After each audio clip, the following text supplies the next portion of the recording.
Praise the Lord. मैं धन्यवाद करना चाहती हूँ आज के अच्छे दिन के लिए जो प्रभु ने हमें दिखाया, और हम अपनी इबादत को अब स्टार्ट करेंगे। तेरे पास आता हूँ यीशु, तेरे पास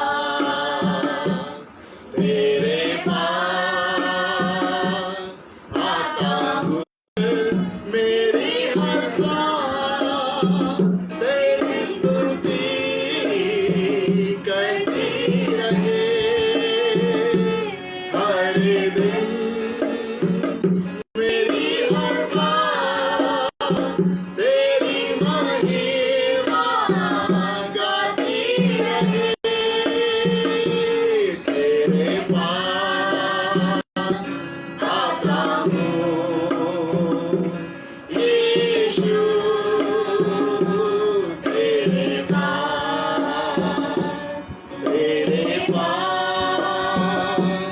आता हूँ यीशु, तेरे पास। तू ही मांगे है, तू ही सत्य है, तू ही जीवन है मेरे प्रभु। तू ही मांगे है, तू ही सत्य है, तू ही जीवन है मेरे प्रभु। तू ही रोटी है, जीवन की ज्योति है, मेरा हमरा ही मेरा प्रभु। तू ही माने है, तू ही सत्य है, तू ही जीवन है मेरे प्रभु। तू ही माने है, तू ही सत्य है, तू ही जीवन है मेरे प्रभु। तेरे फजल में, तेरी दया में लिपटा मैं रहता हूँ, मैं रहता हूँ, मैं रहता हूँ, मैं रहता हूँ। तेरे फजल में, तेरी दया में लिपटा मैं रहता हूँ, मैं रहता हूँ, मैं रहता हूँ। जब लेता हूँ मैं नाम तेरा, तेरी सामर्थ को तब मैं देखता हूँ। जब लेता हूँ मैं नाम तेरा, तेरी सामर्थ को तब मैं देखता हूँ। तुझसे मेरी हर बरकत मुझे महफूज तेरे संग में रहता हूँ। प्रभु तेरा शुक्रिया मैं प्रभु करता हूँ, तेरा शुक्रिया मैं करता हूँ, तेरा शुक्रिया मैं प्रभु करता हूँ, तेरा शुक्रिया मैं। तेरे फजल में, तेरी दया में लिपटा मैं रहता हूँ, मैं रहता हूँ। हाँ प्यारे खुदावंद, ये बात बिल्कुल सत्य है कि तेरे फजल में और तेरी दया में मैं लिपटा रहता हूँ। प्रभु, मैं तेरे खून में सना रहना मांगता हूँ। खुदा का खादिम भजन संहिता 32वां अध्याय उसके 7वें पद में कहने लगा, तू मेरे छिपने का स्थान है। You are my hiding place. जब आप उसकी पवित्र आत्मा में, आप उसकी हुजूरी में, आप उसके अभिषेक में, आप उसकी स्पिरिट के बहाव में छिपना सीख जाते हैं तो कोई बुखार, कोई वायरल, कोई इन्फेक्शन, कोई वबा आपको छू नहीं सकती। और इसलिए गीत के लिखने वाले ने लिखा कि तेरे फजल में और तेरी दया में लिपटा में रहता हूँ। खुदा के कलाम में लिखा है, ये तो यहोवा की महाकरुणा का फल है। हम मिट नहीं गए क्योंकि उसकी करुणा हमारे ऊपर नहीं हुई है। प्रभु जी, आज की इस नई सुबह के लिए हम आपका धन्यवाद करते हैं। जो कुछ हम गाते हैं, बजाते हैं, आराधना करते हैं, कलाम को पढ़ते हैं, प्रभु सब कुछ आपको पसंद आने वाला हो सके। मेरे मन के विचार, मेरे होंठों के शब्द, मेरा विचार करना तेरे सन्मुख ग्रहण योग्य बलिदान हो। मेरी प्रार्थना के सुनने वाले इस प्रार्थना को जीवित उद्धार करता मसीह यीशु नासरी के नाम से मांगते हैं, आमीन। Praise the Lord. मैं आपके सामने पढ़ना चाहूँगी साम्स 170। हे जाति जाति के सब लोगों, यहोवा की स्तुति करो। हे राज्य राज्य के सब लोगों, उसकी प्रशंसा करो, क्योंकि उसकी करुणा हमारे ऊपर प्रबल हुई है और यहोवा की सच्चाई सदा की है। यहाँ की स्तुति करो। परमेश्वर के वचन से पढ़े जाने और सुने जाने का आशीष हो। और अब मैं कुछ गीतों में आगे बढ़ना चाहूँगी और उसकी महिमा में आगे बढ़ूँगी।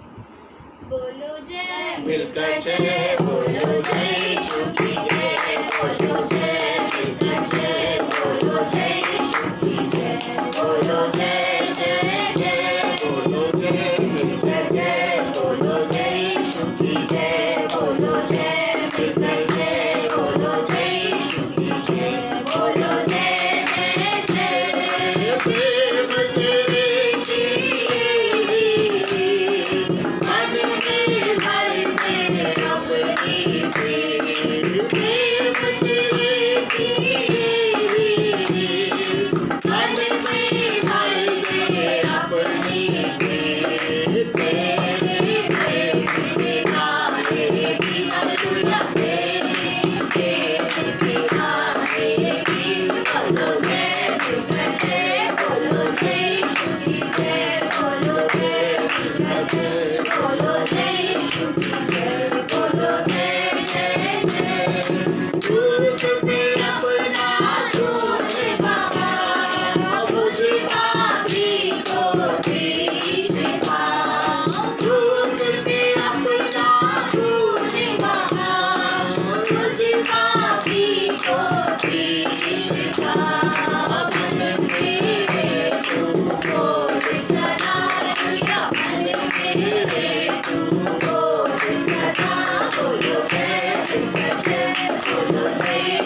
से भरे खुद जाते हैं, धर्म से भरे खुद जाते हैं, हे स्वर्ग पिता हम आते हैं, आशीष तुझसे चाहते हैं, हे स्वर्ग पिता हम आते हैं।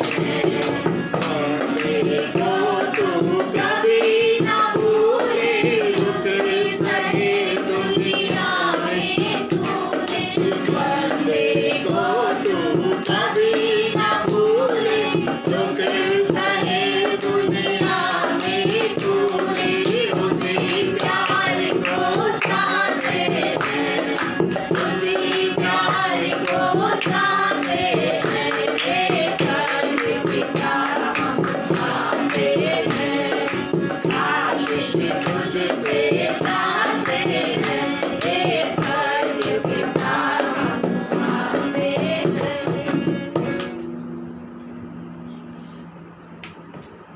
कुछ पल जो तेरे साथ बैठा हूँ, लगता है मुझे मैं जिंदा हूँ। कुछ पल जो तेरे साथ बैठा हूँ, लगता है मुझे मैं जिंदा हूँ। अब भी मुझ में सांस बाकी है, अब भी मुझ में सांस बाकी है, तेरे साए में मैं खुश रहता हूँ, लगता है मुझे मैं जिंदा हूँ। कुछ अलग सी बात है, चाहे जो भी हालात हैं, इस दिल को सुकून है, यीशु तू जो मेरे साथ है। क्या पता था मुझे तू मोहब्बत है, क्या पता था मुझे तू मोहब्बत है, इस दिल को तो बस तेरी हसरत है, लगता है मुझे मैं जिंदा हूँ। अब भी मुझ में सांस बाकी है, अब भी मुझ में सांस बाकी है, तेरे साए में मैं खुश रहता हूँ, लगता है मुझे मैं जिंदा हूँ। तेरे कंधे पे सर हो मेरा, और रो लूं यूं ही चंद पल, मेरी नजरें तुझी पर टिकी, वक्त थम जाए दिन जाए ढल,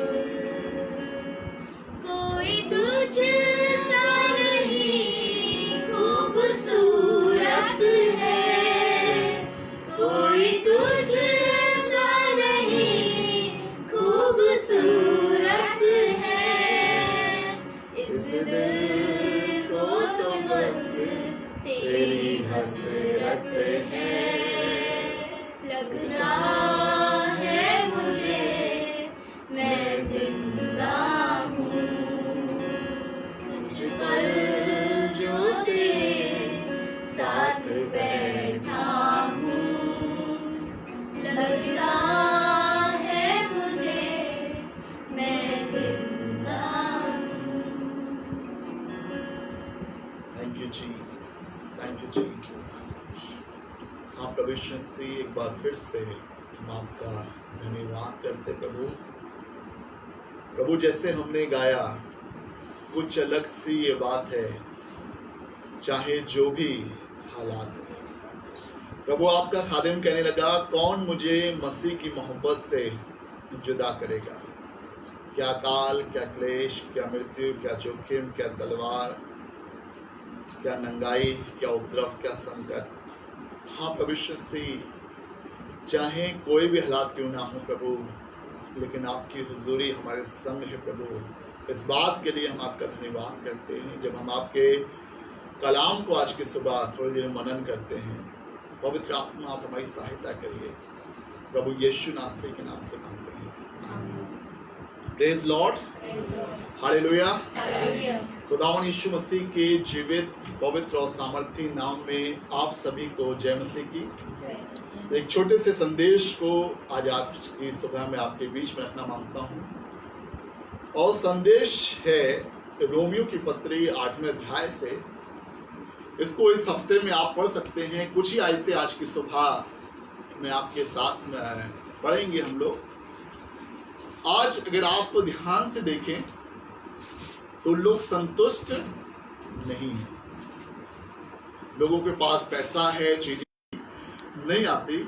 हस्बैंड वाइफ से संतुष्ट नहीं है, वाइफ हस्बैंड से संतुष्ट नहीं है, बच्चे माँ बाप से संतुष्ट नहीं है, माँ बाप बच्चों से संतुष्ट नहीं है, रिश्तेदार से खुश नहीं है, दोस्त से खुश नहीं है। आज दुनिया में संतुष्टि नहीं है, क्योंकि दुनिया मालूम है क्यों संतुष्ट नहीं है, क्योंकि संसार जो है वो शरीर के चलाए चल रहा है। किसके चलाए चल रहा है?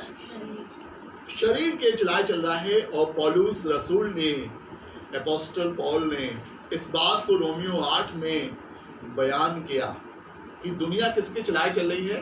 शरीर के चलाए चल रही है। इसलिए इंसान सब कुछ होने के बावजूद भी क्या नहीं है? संतुष्ट नहीं है। रोमियो की पत्री उसका 8वां अध्याय और उसके 7वें और 8वें पद को पढ़िएगा। रोमियो की पत्री उसका 8वां अध्याय उसके 7वें और 8वें पद को पढ़िएगा जी। क्योंकि शरीर पर मन लगाना तो परमेश्वर से बैर रखना है। लिखा है, क्योंकि शरीर पर मन लगाना तो क्या है? परमेश्वर से बैर रखना है।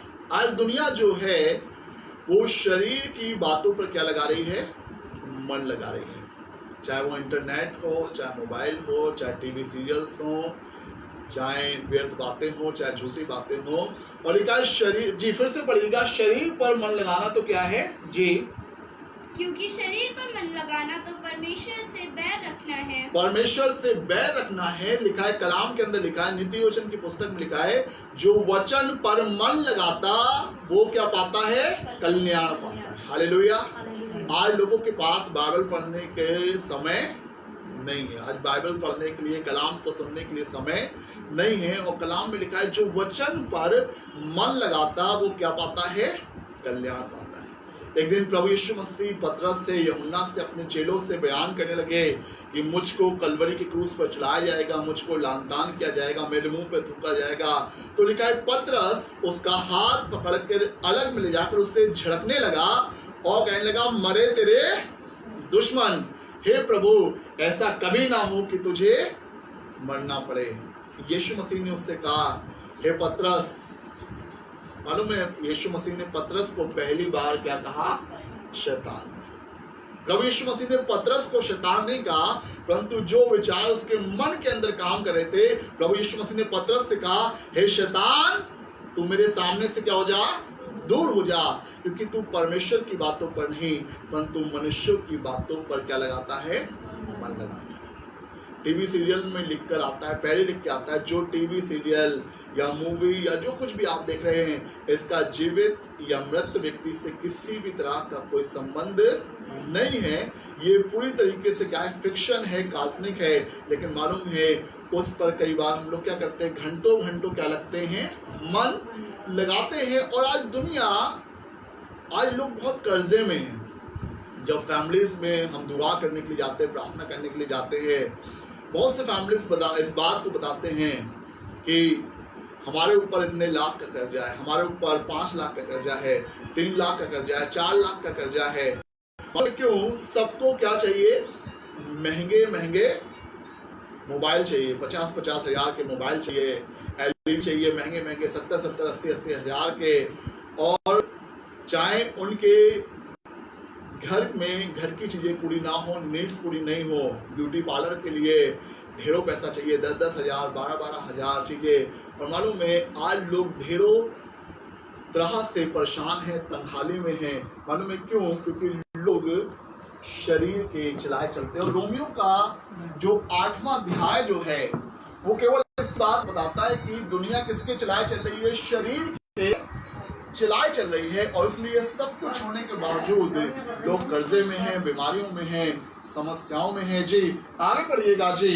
क्योंकि ना तो परमेश्वर की व्यवस्था के अधीन है क्योंकि शरीर ना तो परमेश्वर की व्यवस्था के अधीन है जी, और ना हो सकता है, और ना कभी शरीर परमेश्वर की व्यवस्था के अधीन हो सकता है जी। 8वीं आयत को पढ़िएगा जी। और जो शारीरिक दशा में है और जो शारीरिक दशा में है जी, वे परमेश्वर को प्रसन्न नहीं कर सकते। देखा जो शारीरिक दशा में है वो कभी परमेश्वर को प्रसन्न हालेलुया।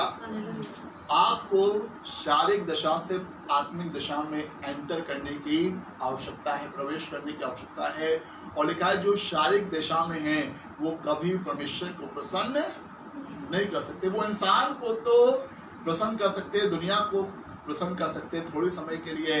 खुदा का खादिम पौलुस इस बात को कहने लगा, अगर मैं दुनिया को खुश करने वाला होता तो खुदा का खादिम ना होता। कई बार हम दुनिया को खुश करने के चक्कर में लगे रहते हैं। एक ऐड इन दिनों में एयरटेल का एक ऐड आया था कि फूलों का तारों का सबका कहना है, 1000 में मेरे पापा हैं। और लास्ट में उसमें उन्होंने दिया था कि पापा को खुश करो, पापा तुम्हें खुश कर देंगे। अगर हम अपने स्वर्गीय पिता को खुश करेंगे, अगर हम अपने आसमानी बाप को खुश करेंगे, तो मालूम है परमेश्वर आपके जीवन में किसी भी बात की कमी होने नहीं देगा। Hallelujah.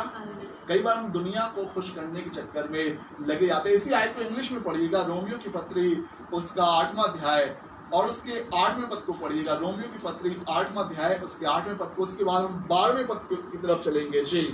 Those who are in the flesh cannot please God. Those who are in the flesh not please God.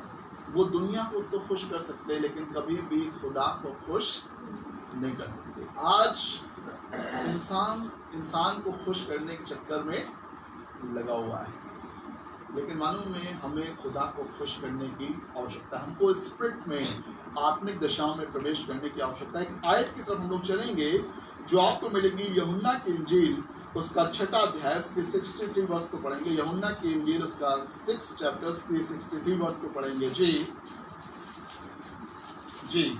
जल्दी से पढ़ लीजिएगा निकाल के, जो भी पहले निकाल दे पढ़ सकते हैं। यूहन्ना 6:63 जी।